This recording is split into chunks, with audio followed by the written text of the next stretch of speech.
Hello students, now we start continue our chapter 5 विद्युत धारा। और इस विद्युत धारा चैप्टर के अंदर अभी तक हमने बहुत सारी चीज़ें पढ़ी है।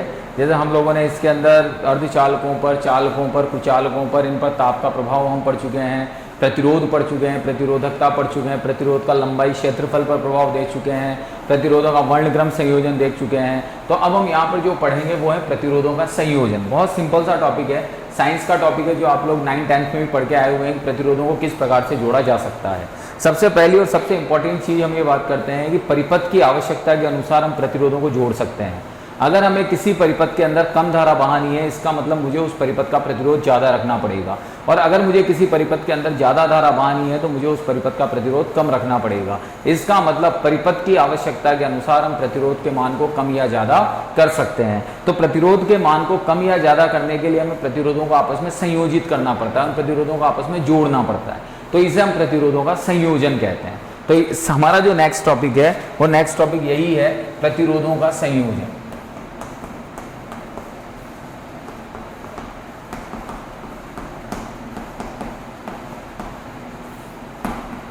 प्रतिरोधों का संयोजन। तो प्रतिरोधों की आवश्यकता के अनुसार हम प्रतिरोधों को दो प्रकार से जोड़ सकते हैं। पहला प्रकार तो है आपका श्रेणी क्रम संयोजन, और दूसरा प्रकार है आपका समांतर क्रम संयोजन।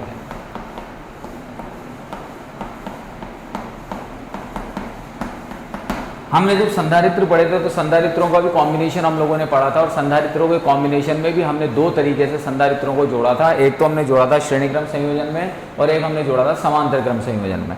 वहां पर मैंने आपको तीन चीजें बताई थी, तीन क्वांटिटीज बताई थी कि संधारित्रों के केस के अंदर तीन क्वांटिटीज होती हैं, सी, क्यू और वी।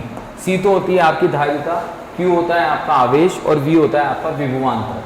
प्रतिरोधों के केस में भी तीन राशियां होती हैं। वो क्या होती हैं? एक तो होती है V, एक होता है I और एक होता है R। यानी R हो गया प्रतिरोध, I हो गई धारा और V हो गया विभवांतर। अगर आपको ध्यान हो तो वहां पर जब हम समांतर क्रम संयोजन लेते थे संधारित्रों के केस में तो विभव कांस्टेंट रहता था। यहाँ प्रतिरोधों के केस में जब हम समांतर क्रम संयोजन लेंगे तो भी विभव कांस्टेंट रहेगा। वहां जब हम समांतर श्रेणी क्रम संयोजन लेते थे तो आवेश कांस्टेंट रहता था संधारित्रों के केस में, और यहाँ पर कौन कांस्टेंट रहेगी? धारा। तो हमें सिर्फ इतनी सी चीज ध्यान रखनी है कि श्रेणी क्रम संयोजन के अंदर संधारित्रों में आवेश कांस्टेंट रहता है, प्रतिरोधों में धारा कांस्टेंट रहती है, और समांतर क्रम संयोजन के अंदर दोनों ही अवस्थाओं में विभवांतर कांस्टेंट रहता है। तो सबसे पहले हम श्रेणी क्रम संयोजन को पढ़ते हैं। तो श्रेणी क्रम संयोजन होता क्या है? तो अगर एक जनरल डेफिनेशन हम देते हैं तो जनरल डेफिनेशन हम ये कहते हैं कि परिपथ में प्रतिरोध का मान बढ़ाने के लिए हम जिस संयोजन का उपयोग करते हैं उसे श्रेणी क्रम संयोजन कहते हैं। क्या कहा मैंने? परिपथ में प्रतिरोध का मान बढ़ाने के लिए हम जिस संयोजन का उपयोग करते हैं उस संयोजन को हम श्रेणी क्रम संयोजन कहते हैं। या फिर हमने कहा हमारे पास में तीन प्रतिरोध हैं, R1, R2 और R3। तो इन प्रतिरोधों को अगर तीन प्रतिरोधों को इस तरह से जोड़ें कि प्रथम प्रतिरोध का द्वितीय सिरा, ये प्रथम प्रतिरोध है R1 आपका, इसका एक द्वितीय सिरा द्वितीय प्रतिरोध के प्रथम सिरे से, ये द्वितीय प्रतिरोध है R2, इसके प्रथम सिरे से, और द्वितीय प्रतिरोध का द्वितीय सिरा तृतीय प्रतिरोध के प्रथम सिरे से जुड़ा हुआ हो, और इनके प्रथम और अंतिम सिरे बैटरी के टर्मिनल से जुड़े हुए हों, तो इस प्रकार से बना हुआ संयोजन कौन सा संयोजन कहलाता है? श्रेणी क्रम संयोजन कहलाता है। ओके, अब श्रेणी क्रम संयोजन है, धारा बहेगी I, तो श्रेणी क्रम संयोजन में जो धारा होती है उसका मान क्या रहता है? समान रहता है। तो I इस पूरे में से फ्लो होगी, लेकिन जो विभवांतर या जो बैटरी V वोल्टेज वाली बैटरी है, इसका जो वोल्टेज है या जो इसका विभवांतर है वो इन प्रतिरोधों के आधार पर डिवाइड हो जाएगा। तो जैसे मैं इनको नाम दे देता हूँ A, B, C और D। तो यहाँ A से B तक का विभवांतर मैंने मान लिया V1, यहाँ से यहाँ तक का विभवांतर मैंने मान लिया V2, और यहाँ से यहाँ तक का विभवांतर मैंने मान लिया V3। तो श्रेणी क्रम संयोजन के अंदर हमेशा ध्यान रखिएगा कि धारा का मान रहता है कांस्टेंट, और यहाँ पर किसका मान बदलता है? यहाँ पर मान बदलता है विभवांतर का। तो हम यहाँ थ्योरी में लिख सकते हैं कि चित्रानुसार तीन प्रतिरोध तार R1, R2, R3 V volt की बैटरी के साथ श्रेणी क्रम में संयोजित हैं। तो यहाँ प्रथम प्रतिरोध का विभवांतर, तो प्रथम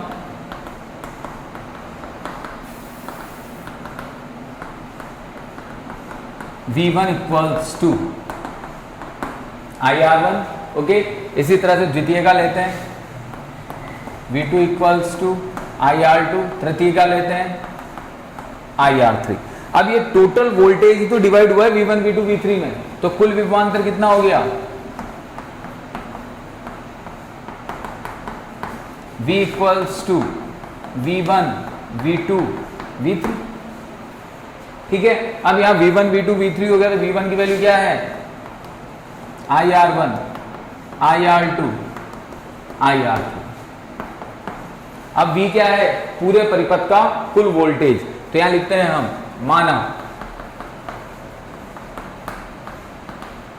तुल्य विभवांतर V के लिए परिपथ का तुल्य प्रतिरोध RS हो तो V इक्वल्स टू क्या हो गया? IRS। यही हुआ भाई, हमने इस पूरे परिपथ का तुल्य प्रतिरोध क्या मान लिया? RS। S क्यों लगाया मैंने? S का मतलब होता है सीरीज, सीरीज का मतलब श्रेणी।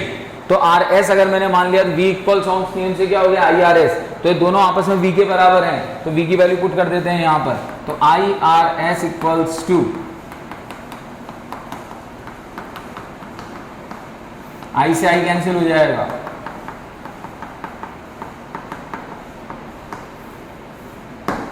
तो ये आपका फॉर्मूला आ गया श्रेणी क्रम संयोजन का, RS equals to R1 plus R2 plus R3। इसका मतलब ये हुआ कि श्रेणी संयोजन का तुल्य प्रतिरोध संयोजन में प्रयुक्त सभी प्रतिरोधों के योग के तुल्य होता है। तो जो तुल्य प्रतिरोध का मान आया है वो सभी प्रतिरोधों के योग के तुल्य है, ठीक है। अब हमने माना कि अगर मान लीजिए इस परिपथ में 3 प्रतिरोधों की जगह पर n प्रतिरोध जुड़े हुए हैं, तो अगर n प्रतिरोध जुड़े हुए हैं तो इस अवस्था में जो RS की वैल्यू आएगी वो क्या आएगी? R1 R2 dot dot dot Rn। यह आपके n प्रतिरोधों की कंडीशन में आएगी वैल्यू कि अगर परिपथ में n प्रतिरोध आपके जुड़े हुए हैं तो यहां पर जो वैल्यू आएगी वो आएगी RS equals to R1 plus R2 plus dot dot dot Rn। हमने कहा अगर यदि समस्त प्रतिरोध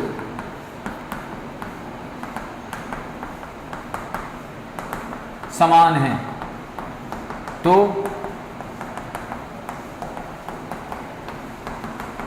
ठीक है, तो RS इक्वल्स टू क्या हो जाएगा? R plus dot dot dot कहां तक? n तक, तो इसको हम NR लिख सकते हैं। तो RS इक्वल्स टू हो गया तुम्हारा NR। ये किस कंडीशन में हुआ? जब सभी प्रतिरोध समान है। तो यानी हम ये कह सकते हैं कि श्रेणी क्रम जो श्रेणी क्रम संयोजन होता है उस श्रेणी क्रम संयोजन की क्या क्या विशेषताएं होती हैं? तो श्रेणी क्रम संयोजन की विशेषताएं ये होती हैं, सबसे पहला कि श्रेणी क्रम संयोजन में परिपथ में धारा का मान एक समान होता है। दूसरा, सभी प्रतिरोधों पर विभवांतर का मान अलग अलग होता है। तीसरा, तुल्य प्रतिरोध का मान परिपथ में जुड़े हुए सबसे अधिक प्रतिरोध से भी अधिक होता है। कैसे? मैंने आपसे कहा जैसे ये फॉर्मूला है, मेरे पास R1 की वैल्यू है 1 ओम, R2 की वैल्यू है 2 ओम और R3 की वैल्यू है 3 ओम। सबसे अधिक प्रतिरोध का मान कितना है मेरे पास में? 3 ओम। जब मैं इसे श्रेणी क्रम में जोड़ूंगा तो इन तीनों को जोड़ना पड़ेगा। जोड़ा तो 1 2 3 और 3 6, तो यानी तुल्य प्रतिरोध का मान इस संयोजन में जुड़े हुए सबसे अधिक प्रतिरोध के मान से भी हमें अधिक प्राप्त होता है। तो ये हमारा यहाँ पर श्रेणी क्रम संयोजन कंप्लीट होता है। ओके, इसके बाद में दूसरा जो संयोजन आता है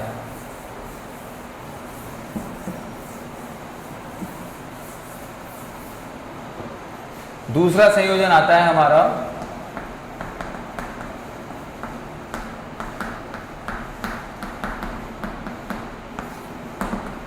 समांतर क्रम संयोजन। समांतर क्रम संयोजन में क्या होता है? समांतर क्रम संयोजन में विभवांतर का मान समान रहता है। श्रेणी क्रम संयोजन में तो धारा का मान समान रहता है और समांतर क्रम संयोजन में विभवांतर का मान समान रहता है। तो वापस वही चीज कि अगर परिपथ में मुझे प्रतिरोध के मान को घटाना है, श्रेणी क्रम में तो प्रतिरोध के मान को बढ़ाना था, अगर परिपथ में मुझे प्रतिरोध के मान को घटाना है तो जिस संयोजन का मैं उपयोग करूंगा उस संयोजन को हम कौन सा संयोजन कहेंगे? समांतर क्रम संयोजन। वो संयोजन कौन सा संयोजन कहलाएगा?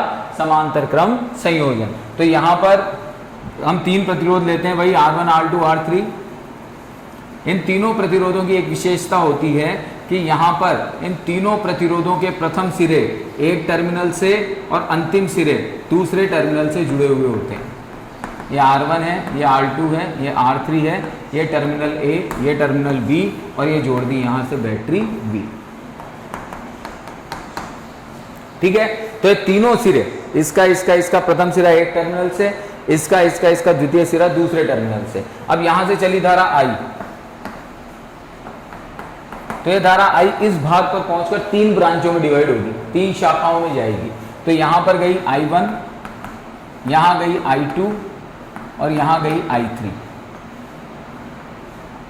और वापस ये I1, I2, I3 यहां मिलकर क्या बन जाएगी, I। ओके, समांतर क्रम संयोजन की सबसे मुख्य विशेषता क्या होती है कि इसके अंदर जो विभवांतर का मान होता है वो समान होता है। तो अब हम यहाँ पर थ्योरी में लिखते हैं कि चित्रानुसार 3 प्रतिरोध R1, R2, R3 समांतर क्रम संयोजन में जुड़े हुए हैं।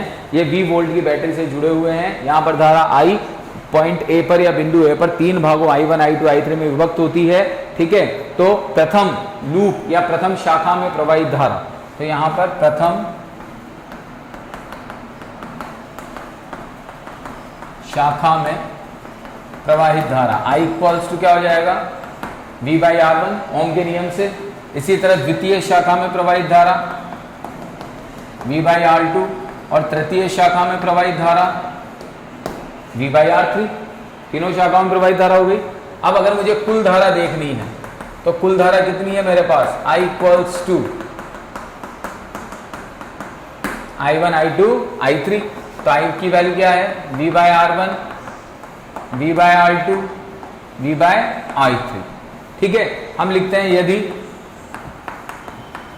तुल्य धारा I के लिए परिपथ का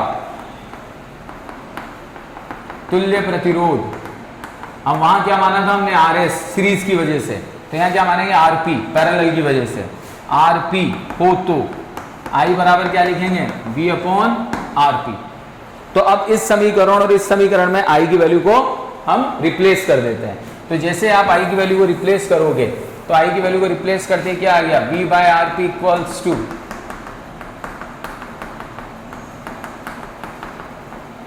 V से भी कैंसिल हो जाएगा तो 1/RP।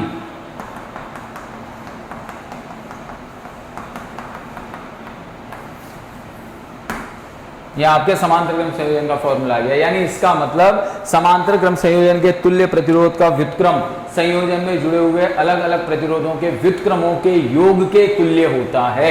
अलग अलग प्रतिरोध कौन कौन से हैं, R1, R2, R3। तो इन अलग अलग प्रतिरोधों के व्युत्क्रमों के योग के तुल्य होगा। अब हमने कहा कि मान लीजिए n प्रतिरोध परिपथ में जुड़े हुए हैं।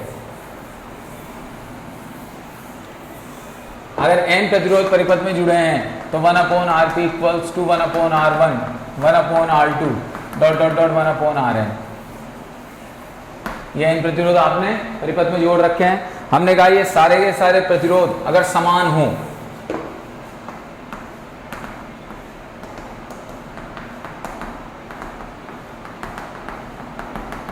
तो R1 equals R2 equals Rn equals R।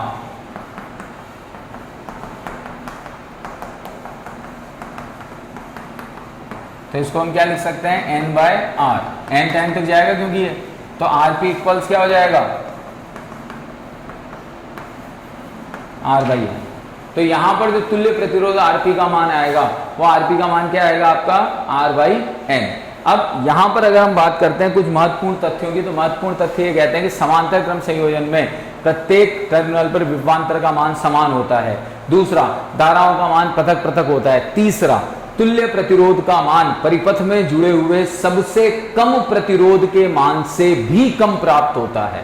सबसे इंपॉर्टेंट चीज, तुल्य प्रतिरोध का मान परिपथ में जुड़े सबसे कम मान के प्रतिरोध से भी कम प्राप्त होता है। कैसे, मैंने आपसे कहा कि R1 बराबर 1, R2 बराबर 2 और R3 बराबर 3। ठीक है, 1/RP समांतर क्रम का फॉर्मूला लगा दो, 1/1, 1/2, 1/3। एलसीएम कितना आया, 6। तो 6 + 3 + 2 ये हो गया 11/6। 1/RP आया 11/6, ध्यान रखना। तो 1/RP तुम्हारा हो गया, तो RP कितना हो गया, 6/11। तो यानी वैल्यू किस में चली जाएगी, पॉइंट में।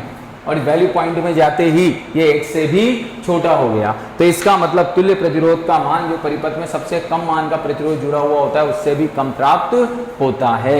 इसीलिए समांतर क्रम संयोजन का उपयोग परिपथ में प्रतिरोध के मान को घटाने के लिए किया जाता है। ओके बेटा, थैंक यू।